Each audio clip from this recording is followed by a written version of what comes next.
Hello everyone, welcome to Antique and Garden Showcase. We've come off of very few windy days here, and as you can probably hear the wind still roaring in the background. But we are going to talk about outdoor lighting today, and I'm going to take you around and show you some of the basics of do-it-yourself outdoor low voltage lighting and some of the things that I've used. Just as a disclaimer though, I am not an electrician. These are things that I've done on my own. You know, use your own discretion as to your own abilities and what you feel capable of doing whenever you tackle a project like this. There are some kits and things that are available, which I will show you later on in the video. The first component to your do-it-yourself system is going to be your transformer. To know what type of transformer to buy, you first need to know how many lights you have and the amount of wattage each one of those lights uses. Add them all together, and that will give you the minimum amount of wattage you need for a transformer. As a rule of thumb, if you have a transformer, you only want to use 80% of its wattage. So if it's 200 watts, you only want to use up to 160. The rest of that is used to power the line around the lights. And then you want to look for a gauge wire that's the thickest gauge wire. And now that would be, if you're looking at 16, that's going to be a thinner wire. 14 is going to be thicker, 12 is going to be thicker than that. So you want to find the thickest wire that you can. It just makes for a better stable application, and it keeps from having voltage drop across the way. As you can see here, there are several different spools available in different gauges. The 12-2 is what I would use in my own application, even though it's more expensive. It will go the distance a little bit better. For the first timer, there are several kits available, usually at your local hardware stores or online, and you can get everything in one kit, transformer, wire, lights, and all. Inevitably, you're probably going to need more wire or something like that as you go along. So it's good to know about those things before you get into it, so you can buy extra things if you need it to go with your system. So now I'm going to take you on a tour of some of mine.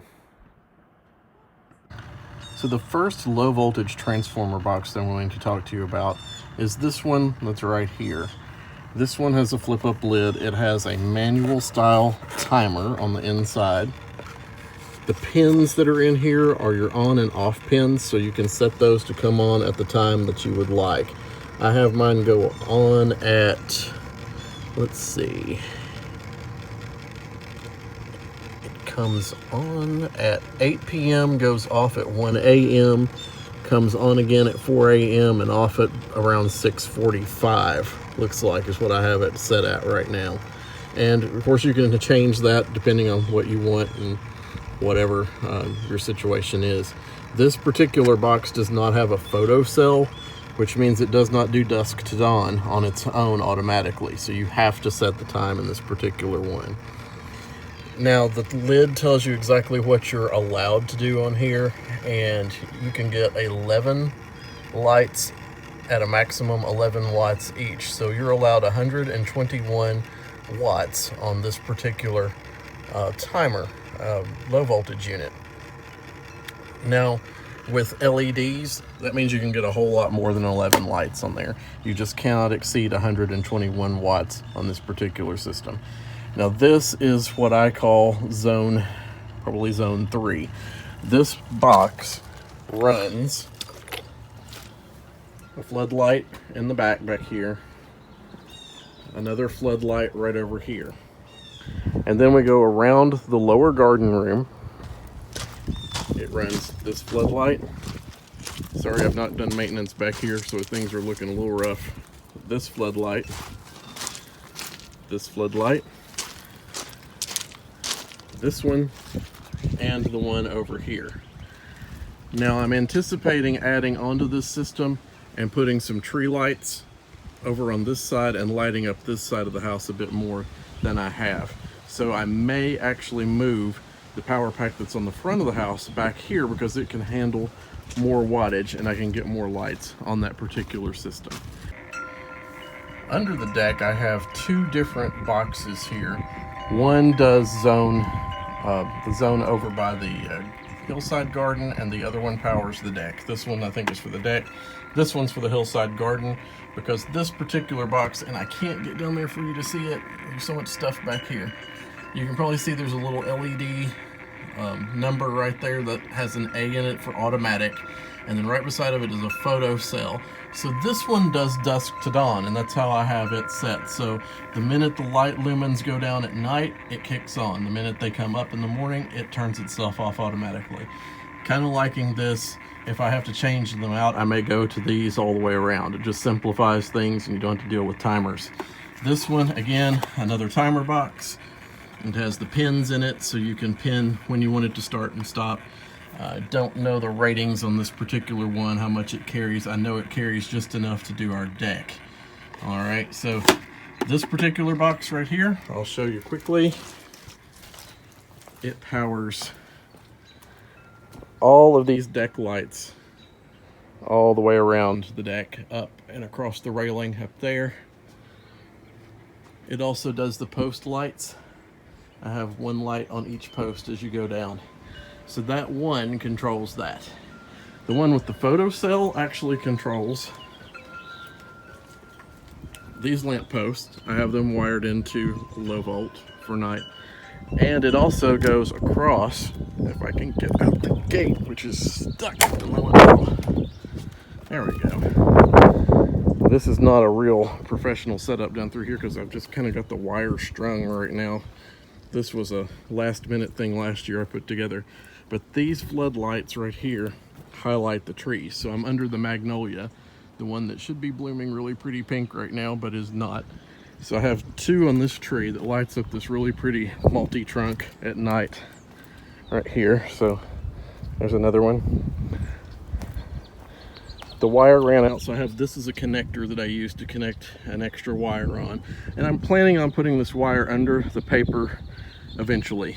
I'm actually going to do some changes to this system and add to it as well. And I was wondering why this one wasn't working, and I guess it's because it has come out of the ground. So this floodlight highlights the holly tree here. And then, wow, the wind must have really taken out everything around here. Glad I came down here today. This floodlight was meant for the weeping cherry that's right here. Highlights it at night. I have another one right up there that the wind didn't get that highlights this pink dogwood right here. Now this system has enough room left on it that I can take it on up. I'm at the corner of where we go to the driveway island, which is right up there. I'm planning on taking that line on up and maybe doing some lighting up that way, maybe actually highlighting that spruce as well, or something in the corner hillside garden here too. So that's the system with the photocell. This is zone 1 on the front porch of the house. It is also another manual timer type. This is the heaviest box that I have. The ratings are under the lid there, and I'll put those up on the screen a little better where you can see those to tell you how much this can handle. Now I believe this one's pretty much maxed out right now because it handles a lot of stuff. It goes across, the line just lays there. It will power a floodlight at every column across the front. There's one floodlight for every column. There's a highlight right here. There's another highlight right out here. I'm getting ready to add, I've got a line brought out here to the formal garden. You can see the tap is right here. I'm going to hook on. I've got a telescoping light that's going to go out in front to highlight this particular urn.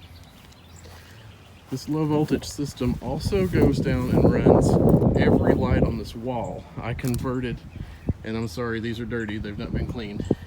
I converted every light to LED low volt.